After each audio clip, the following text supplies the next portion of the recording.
हाँ तो स्टूडेंट्स ये रही आपकी प्रॉब्लम नंबर 5.101। ठीक है जी, स्टैरिक भी आप इसको कह सकते हैं क्योंकि ये आपकी प्रॉब्लम एक लिहाज से उन्हीं बच्चों के लिए, यूओएल वालों के लिए, लेकिन ये बुक के अंदर मौजूद थी, दैट्स व्हाई मुझे वही लिखनी पड़ी।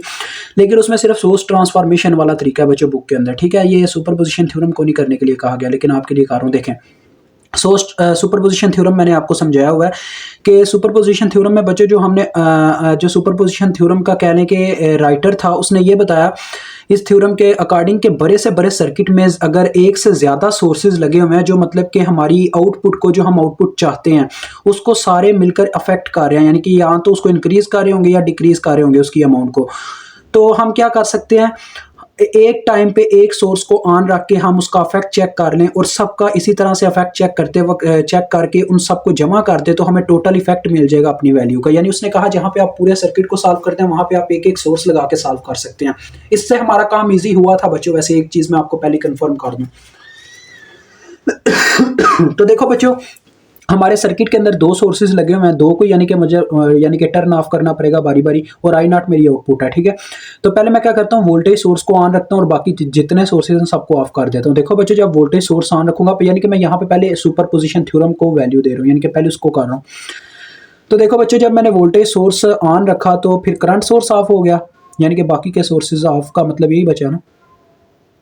तो ये देखो, ये माइनस, ये प्लस, ये 12 वोल्ट का सोर्स ऑन हो गया, ये 6 किलो ओम का रजिस्टर आ गया जी, और उसके बाद ये कुछ अजीब सी वायर लगी हुई है इन जैसी, यानी ये जो टेक्निक्स होती हैं बच्चों मुझे काफ़ी अजीब लगती हैं, दिमाग ख़राब करती हैं ये टेक्निक्स। ऐसी टेढ़ी वायर्स जो लगा देते हैं ना बच्चों को भी, यानी ये चीज़ें समझने में मुश्किल होती है। फिर ये देखें, ये 12 किलो ओम की वायर आ गई, उसके बाद ये देखें ये एक 6 किलो ओम की वायर थी, ये भी आ गई। ठीक है,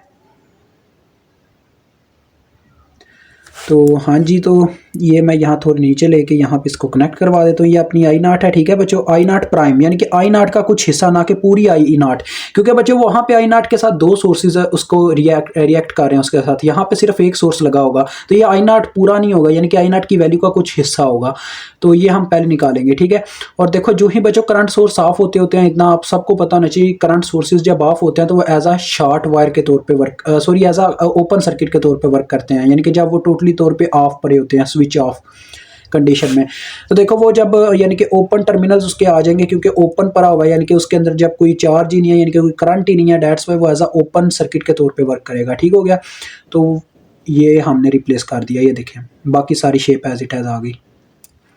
ये 3 किलो हम, ये अपना हो गया बच्चों यहाँ पे 6 किलो हम, और ये हो गया आपका 3 किलो हम। डन हो गया जी। अब बच्चों हम इसको किस तरीके से हल करें, लूप एनालिसिस में गए तो मेरे ख्याल में तो 3 लूप्स बन रहे हैं, एक यहाँ पे लूप बन रहा है, एक यहाँ पे बन रहा है, और एक ये पूरा एक ही लूप है, क्योंकि इसमें देखें ये ओपन है तो यानी इसी में एक ही करंट फ्लो नहीं है पूरे लूप में। तो जो आपको इजी लगता है आप उसको फॉलो कर सकते हैं। ठीक है, इससे कोई चीज़ मैटर नहीं करती कि आप नोडल एनालिसिस लगाओ या लूप लाजमी लगाओ, ये इट डज़ नॉट मैटर, ये आप पे डिपेंड करता है आपको कौन सी टेक्निक ज़्यादा इजी लगती है। तो बच्चों नोडल एनालिसिस टेक्निक मुझे इजी लग रही है, लेकिन लूप एनालिसिस इसमें ज़्यादा आसान रहेगी नोडल एनालिसिस से भी, क्योंकि लूप एनालिसिस में यहाँ पे सिंपल करंट्स फ्लो करवा देंगे। अगर मैं नोडल एनालिसिस में गया तो वहाँ पे आपको थोड़ा कंसेप्ट देना पड़ेगा, वहाँ पे आप फंस जाओगे। चलो हम लूप एनालिसिस की टेक्निक लेते हैं। यहाँ पे हमने एक करंट फ्लो करवा दी बच्चों I1 के नाम से। ठीक है, उसके बाद एक करंट हम इस लूप में फ्लो करवा देते हैं I2 के नाम से, और एक ये तीसरा लूप है, यहाँ पे हम एक ये पूरे लूप में, इस पूरे लूप में जो करंट हमारी फ्लो हो रही है वो है I3। अब देखो बच्चों, अगर मुझे I नॉट प्राइम कैलकुलेट करना है तो यहाँ पे ये किन दो लूप्स के दरमियान में ये रजिस्टर लगा हुआ है I2 और I3 के दरमियान। आपने क्या करना है, करंट की डायरेक्शन के अकॉर्डिंग देख लेना कौन सी करंट इसके अकॉर्डिंग जा रही है और इसकी इक्वेशन लिख लेनी है। देखिए I naught prime is equal to, देखो बच्चों ये जो I2 करंट है ये ऐसे डाउनवर्ड जा रही है, जबकि I3 यहाँ पे आके ऊपर की तरफ जाती है, यानी कि I2 उसकी सिमत में जा रही है जबकि I3 उसके मुखालिफ जा रही है। दैट्स व्हाई I2 प्लस में लिखी जाएगी, I3 माइनस में लिखी जाएगी। ये इसकी इक्वेशन आ गई, यानी कि मुझे इन दोनों की वैल्यू चाहिए अगर मुझे I नॉट प्राइम कैलकुलेट करनी है। तो चलो आओ बच्चों, बारी बारी हम सबके ऊपर केवीएल लगा के सबकी इक्वेशन निकालेंगे। सबसे पहले मैं लूप 1 के ऊपर केवीएल लगाने लगा, हम यहाँ से चलना स्टार्ट करते हैं। देखिए इस रजिस्टर में से, केवीएल का मतलब होता है किरचॉफ वोल्टेज लॉ, यानी कि हर एक चीज़ के वोल्टेज लिखने होते हैं। इस रजिस्टर में से बच्चों देखो, इस रजिस्टर में उस वक्त वोल्टेज पैदा होता है जब इसमें से दो करंट पास करते हैं, एक अपनी I1 और एक अपनी I2। ठीक है, ये जो 12 किलो ओम का रजिस्टर है, दैट्स व्हाई बच्चों इसके अगर मुझे वोल्टेज लिखना है तो करंट इंटू रेजिस्टेंस, आपको पता है फार्मूला होता है अकॉर्डिंग टू ओम्स लॉ। तो करंट्स मैं कैसे लिखूंगा, क्योंकि मैं लूप 1 के ऊपर केवीएल लगा रहा हूँ, दैट्स व्हाई अगर यहाँ पे अपोजिशन कंडीशन होती है तो मैं सिर्फ लूप 1 की करंट को ही पॉजिटिव रखूंगा। देखो I1 जा रही है बच्चों डाउनवर्ड नीचे की तरफ, I2 जा रही है ऐसे ऊपर की तरफ। दैट्स वाई यानी कि ये अपोजिशन कर रही है अपनी डायरेक्शन के अकॉर्डिंग इस रजिस्टर में। दैट्स वाई हम क्या करेंगे, I1 को ही प्लस में लिखेंगे बिकॉज हम I1 के लूप के ऊपर KVL लगा रहे हैं। I1 माइनस I2 आ गया, ठीक है। मजीद आगे बढ़ता है तो बच्चों ये करंट देखें इसके पॉजिटिव पोल में एंटर करती है आगे जाके, तो ये आगे +12, उससे आगे गए तो ये 6 किलो ओम का रजिस्टर बचता है। तो यहाँ पे जब इसमें से करंट गुजरेगी तो कितने वोल्टेज आ जाएंगे, 6 के I1, क्योंकि इसमें सिर्फ एक करंट पास करी I1। तो ये ओहम्स लॉ की मदद से सारी हमने इसकी फॉर्म बनाई है। अब देखो बच्चों यहाँ पे 12 के I1 प्लस 6 के I1 ये कितना हो गया, ये हमारे पास बन गया 12 के I1 और 6 के I1 18 के I1, और ये -12 के I2। अब यहाँ पे बच्चों तीसरा यहाँ पे मतलब कि वेरिएबल मौजूद नहीं है, यानी कि I3 वो आपको आगे भी देखने को मिलेगा। डेट्स वाई आपने ना इसको मैट्रिक्स फॉर्म में हल करना, आप सबको पता है मैं ऐसे ही करता होता हूँ। 0 के I3 लिख लें, ठीक है, और 12 दूसरी जानब जाके -12 हो गया, और इस इक्वेशन को नाम दे दें इक्वेशन 1। ओके हो गया। अब बच्चों हम इक्वेशन 2 के ऊपर KVL लगाएंगे, सॉरी लूप 2 के ऊपर KVL लगाएंगे। ये हमारा लूप 2 है, इसके घेरे में सिर्फ 2 रजिस्टर है, टेंशन नहीं है। देखो बच्चों हम यहाँ से चलना स्टार्ट करते हैं। करंट पहले इस रजिस्टर में से गुजरती है, जहाँ पे आपको पता है 2 करंट्स गुजरती हैं, इसमें से I1 जा रही है डाउनवर्ड, I2 जा रही है अपवर्ड। दैट्स वाई यहाँ पे आप कौन सी करंट प्लस में लिखेंगे, जिसके ऊपर KVL लग रहा है वो है लूप 2। तो दैट्स वाई ये आगे प्लस में I2 माइनस I1 आ गया फार्मूला। मजीद आगे बढ़ते हैं तो ऐसे करंट नीचे की तरफ आती है 6 किलो ओम में से, ये नीचे को जा रही है, जबकि I3 को देखा जाए तो ये ऊपर की तरफ जा रही है। इसके वोल्टेज तब प्रोड्यूस होते हैं जब इसमें से I2 और I3 दोनों गुजरती हैं। दैट्स वाई हम यहाँ पे भी क्या करेंगे बच्चों, I2 को ही प्लस में लिखेंगे, क्योंकि दोनों की डायरेक्शन देखें अपोजिट है। दैट्स वाई आ गया I2 माइनस I3, ठीक है, विच इज इक्वल टू 0, क्योंकि चक्कर मुकम्मल हो गया, 2 ही रजिस्टर थे इसमें। तो देखो बच्चों जरा पहले I1 वाला वेरिएबल लिख लो, वो बनता है -12 के I1, फिर I2 वाले इकट्ठे करो, देखो 12 के और ये 6 के 18 के I2 आ जाएगा।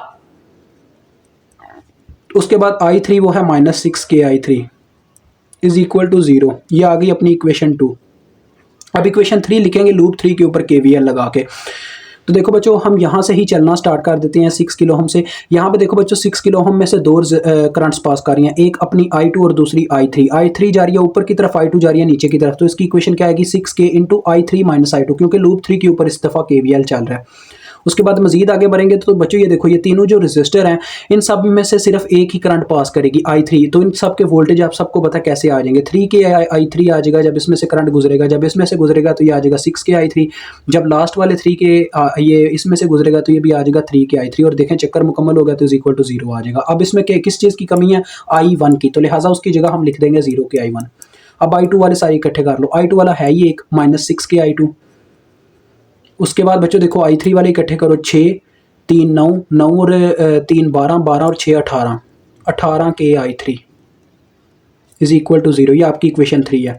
इनको मैट्रिक्स फॉर्म में कैसे हल करते हैं ये आपने सीख लेना बच्चों, हमारी जाके आपने देखनी है एग्जाम्पल नंबर 3.11 की वीडियो, उसके अंदर मैंने बताया हुआ कैसे हल करते हैं, ठीक है। या 3.1 वीडियो देख लीजिएगा, 3.1 एग्जाम्पल।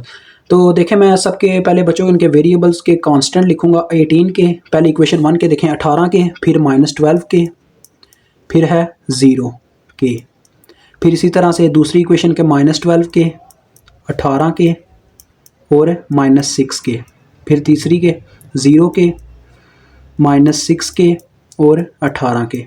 फिर इनके वेरिएबल्स ऐसे कॉलम वाइज लिखूंगा,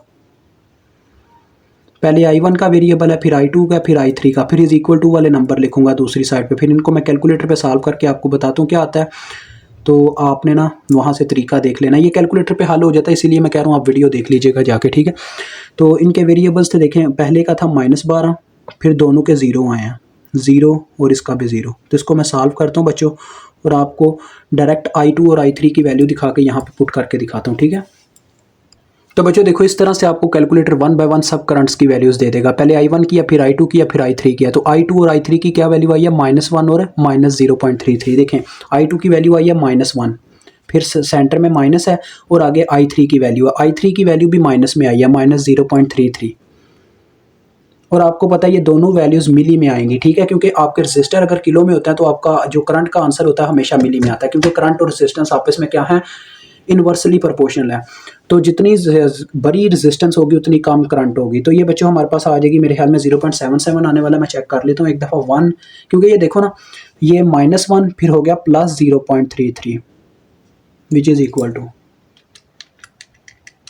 जी बच्चों बिल्कुल ये 0.67 है, -0.67 मिली एम्पेयर। ठीक है, ये आपका एक पार्ट आ गया आई नॉट का। अब हम क्या करेंगे बच्चों, करंट सोर्स का तो हमने देखा नहीं, अभी हमने वोल्टेज सोर्स का देखा। अब हम वोल्टेज सोर्स को शट डाउन कर देंगे और करंट सोर्स को ऑन कर देंगे।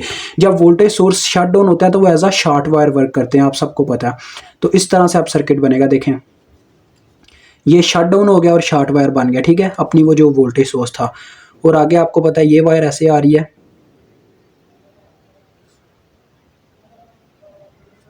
उसके बाद बच्चों ये सेंट्रल वायर, जहाँ पे हमने असल में मालूम करनी है अपनी आई नॉट।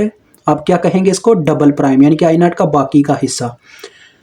और मज़ीद आगे आपको पता है ये 3 किलो ओम का रजिस्टर था, यहाँ पे 6 किलो ओम का रजिस्टर था, और यहाँ से एक वायर जा रही थी जो कि हमने ऑन किया सोर्स को 2 मिली एम्पेयर वाले को। ठीक है, ये साथ में कनेक्ट हो गया, ये कुछ ऐसे। तो ये बच्चों 3 किलो ओम का रजिस्टर आ गया। अब यहाँ पे मैं बच्चों टेक्निक लगाने वाला हूँ नोडल एनालिसिस, क्योंकि इसके लिए नोडल एनालिसिस ठीक रहेगी, अदरवाइज आपको यहाँ पे लगाना पड़ेगा अपना सुपर लूप। सुपर लूप में आप फंस जाओगे सारे। ठीक है, तो सुपर लूप वगैरह नहीं लगाना, यानी कि सुपर मैश में भी नहीं जाना, सुपर लूप में भी नहीं जाना, यानी कि जहाँ जितना बचने की कोशिश कर सकते हो बचो, क्योंकि यहाँ पे जब कंडीशन दी नहीं गई कि आपने यही लगाना है तो ज़रूरी नहीं है उन जैसी चीज़ों से पंगे लिए जाएँ। अब देखो ये 6 किलो ओम। अब हम नोडल एनालिसिस टेक्निक लगाएंगे, यानी कि नोड आइडेंटिफाई करेंगे। सबसे पहले नोड वो पॉइंट होता है जहाँ पे एक से ज़्यादा चीज़ों की वायर अटैच हो, और आपने हायर नोड को कंसीडर करना है, यानी कि जहाँ पे 3 चीज़ों की वायर अटैच हो और उससे ज़्यादा। ठीक है, तो देखो बच्चों ये एक ऐसा पॉइंट है जहाँ पे 4 चीज़ों की वायर अटैच है, 4 रेजिस्टर्स की, इसकी और इसकी। तो ये हमारा नोड 1 हो गया, यहाँ पे V1 वोल्टेज आ गए। ठीक है, उसके बाद बच्चों देखो ये भी एक नोड बनता है, लेकिन ये एक पूरी सतह का नोड है। मैं इसको सतह का नोड बना के यहाँ पे एक वोल्टेज तो रख सकता हूँ, लेकिन मैं उससे बेटर पता क्या समझता हूँ, उससे बेटर ये है, देखो बच्चों एक ये नोड बनता है क्योंकि यहाँ पे भी 3 चीज़ों की वायर अटैच है, एक इस रजिस्टर की, एक इस करंट सोर्स की और एक इस रजिस्टर की आके अटैच हो रही है। तो हम यहाँ पे V2 वोल्टेज रख लेंगे। ठीक है, यहाँ पे आपने रखने हैं अपने V2 वोल्टेज। ठीक हो गया, ये आपका दूसरा नोड हो गया। और उसके बाद ये जो नोड बच गया है, ये देखो ये इतना सरफेस नोड है, यहाँ से लेके, यानी कि ये यहाँ पे देखो ना, यहाँ पे भी कई चीज़ों की वायर अटैच है और यहाँ पे भी 3 चीज़ों की वायर अटैच हो रही है, लेकिन इनके सेंटर में कोई चीज़ नहीं है, इस पॉइंट के और इस पॉइंट के, यानी कि 2 नोड नहीं बनाएंगे, ये एक पूरा सरफेस नोड बन जाएगा। तो ये एक पूरा सरफेस नोड है जिसे बच्चों आपने न्यूट्रल कर देना है, क्योंकि ये आपको पता है एक ना एक नोड को न्यूट्रल करना होता है अगर हमने करंट को फ्लो करवाना है, तो करंट फ्लो करवाना ही होता है। तो ये न्यूट्रल मैंने कर दिया। इसको मैंने क्यों बच्चों न्यूट्रल किया, उसको क्यों नहीं किया, देखो उसकी एक वजह, यहाँ पे आके टोटल 4 वायर्स अटैच हो रही हैं, एक ये नीचे वाली, एक इस साइड वाली, एक ये वाली और एक ये वाली, ये 4 हो गई। इस साइड पे सिर्फ 3 वायर्स थी, 3 वायर्स पे अपना मतलब कि KCL लगाना ईजी रहेगा, 4 वायर्स पे KCL लगाऊंगा काफ़ी लंबा प्रोसीजर बन जाएगा। उससे बचने के लिए मैंने क्या किया, यहाँ पे सरफेस नोड को ही क्या कर दिया, ग्राउंड कर दिया। तो ये काम आपके लिए अब काफ़ी ईजी हो गया। अब आपने बस सिर्फ 2 नोड्स के ऊपर KCL लगा के अपने वोल्टेज फाइंड आउट कर लेने हैं। ठीक है, असल में मुझे आई नॉट डबल प्राइम कैलकुलेट करने के लिए बस V1 की वैल्यू चाहिए। देखें आई नॉट डबल प्राइम जो है वो नोड 1 में से लीव करके आ रही है, उसी वक्त नोड 1 के वोल्टेज और आगे माइनस आ गया क्योंकि यहाँ से लीव करके आई है, और ये फिर जाके डायरेक्ट न्यूट्रल में एंटर कर रही है क्योंकि यहाँ पे भी 0 वोल्ट है, ये पूरा सरफेस नोड है, यानी कि इसके पूरे सरफेस नोड पे 0 वोल्ट है। तो ये आ गया V1 माइनस 0 और जितनी रेजिस्टेंस रास्ते में वो है 6K। तो ये आपके सामने देखें वैल्यू आ गई, यानी कि V1/6 ये आपको फाइंड आउट करनी है, और V1 की वैल्यू आपको पता कैसे कैलकुलेट करनी है, इजीली हो जाएगी। अब देखो बच्चों आपने सबसे पहले KCL अप्लाई करना है अपने नोड 1 पे। तो KCL मीन्स हमने हर एक चीज़ की करंट लिखनी है। The sum of entering current is equal to sum of leaving current, ये KCL का मतलब होता है। तो मैं लेफ्ट हैंड साइड पे हमेशा लिविंग करंट्स लिखता हूँ। देखो बच्चों मुझे इस वायर की करंट का नहीं पता, तो मैं क्या करता हूँ, उसी वक्त यहाँ पे इस नोड में से एक करंट को लीव करवाता हूँ, तो उसी वक्त मुझे लिखना होगा V1 माइनस, यानी मैंने लिविंग करंट लिया तो इस वजह से मुझे लेफ्ट हैंड साइड पर लिखना पड़ रहा है। यहाँ से करंट लीव करती हुई जाके न्यूट्रल में एंटर हुई तो आगा V1 माइनस 0, जितनी रजिस्टेंस रास्ते में वो है 6K। यानी कि अगर आपको किसी वायर का करंट का नहीं पता तो आप ओहम्स लॉ लगा रहे हो, यानी कि I is equal to V/R। उसके बाद इस वायर की भी मुझे करंट का नहीं पता, तो मैं यहाँ से करंट को लीव करवाता हूँ, आ गया V1 माइनस, और ये करंट यहाँ से होती हुई डायरेक्ट न्यूट्रल में चली गई, तो V1 माइनस 0 जितनी रेजिस्टेंस रास्ते में वो है 12K। इसी तरह से बच्चों देखो ये वाली करंट की वायर, इसकी भी करंट की वैल्यू मुझे नहीं पता, तो मैं यहाँ से करंट को लीव करवाऊंगा तो उसी वक्त आ जाएगा V1 माइनस 0। ठीक है, और जितनी रेजिस्टेंस रास्ते में वो है 6K। ठीक है, उसके बाद एक लास्ट वायर रह गई ये वाली।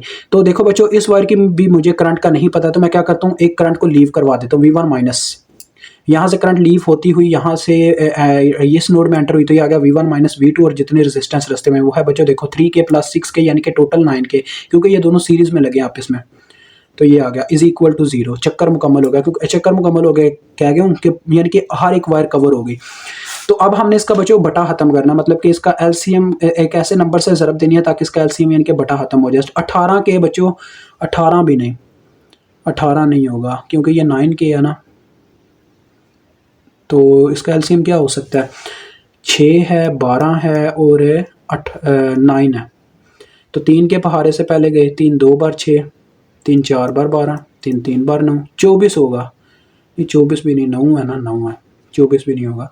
चलो देख लेते हैं बच्चों, देखो फिर 3 से करें तो ये भी गया, ठीक है। उसके बाद फिर हमें 2 से करना पड़ेगा, तो 2 से जब करेंगे तो फिर ये आ जाएगा 1 और ये आ जाएगा 2, फिर 2 से करेंगे तो ये आ जाएगा 1, 3 3 बार 9 9, 2 बार 18 18, 2 बार 36, यानी कि 36 के से ज़रब देनी पड़ेगी। ऐसे एलसीएम लेते हैं, देखें आपके सामने आज एलसीएम भी ले लिया।